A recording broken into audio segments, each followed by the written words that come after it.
రామకృష్ణ పరమహంస గారు తన శిష్యులకు చెప్పిన కథ ఇది. మానవుడు దేనినైతే వెతుకుతున్నాడో అది అతడికి అతి సమీపంలోనే ఉంటుంది. అయినా అతడు దాన్ని అక్కడ ఇక్కడ అని వెతుక్కుంటాడు. ఒకడు చుట్టు కాల్చుకోవడానికి నిప్పు కోసం పొరిగింటికి వెళ్ళాడు. అది అర్ధరాత్రి అవ్వడం వల్ల అందరూ గాఢ నిద్రలో ఉన్నారు. మొదట పిలిచాడు, ఎవరూ పలకలేదు. తర్వాత తలుపుని బాదడం మొదలుపెట్టాడు. ఆ శబ్దానికి లేచి లోపల నుంచి వచ్చి తలుపు తీశారు.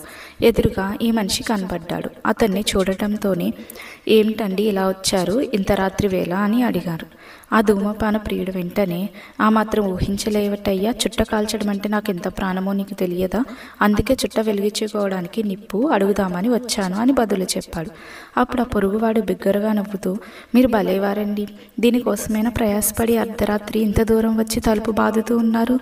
వెలుగుతున్న లాంతరు మీ చేతిలోనే ఉంది కదా అని అన్నాడు.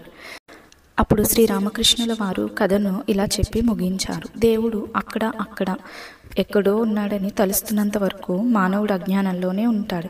భగవంతుడు ఇక్కడ అంటే తనలోనే ఉన్నాడని తెలుసుకుంటే జ్ఞానాన్ని పొందిన వాడవుతాడు. ఈ వీడియో మీకు నచ్చితే లైక్ చేయండి, షేర్ చేయండి. ఇలాంటి మరిన్ని వీడియోస్ని మిస్ అవ్వకుండా ఉండాలంటే ఇప్పుడే సబ్స్క్రైబ్ చేసుకోండి.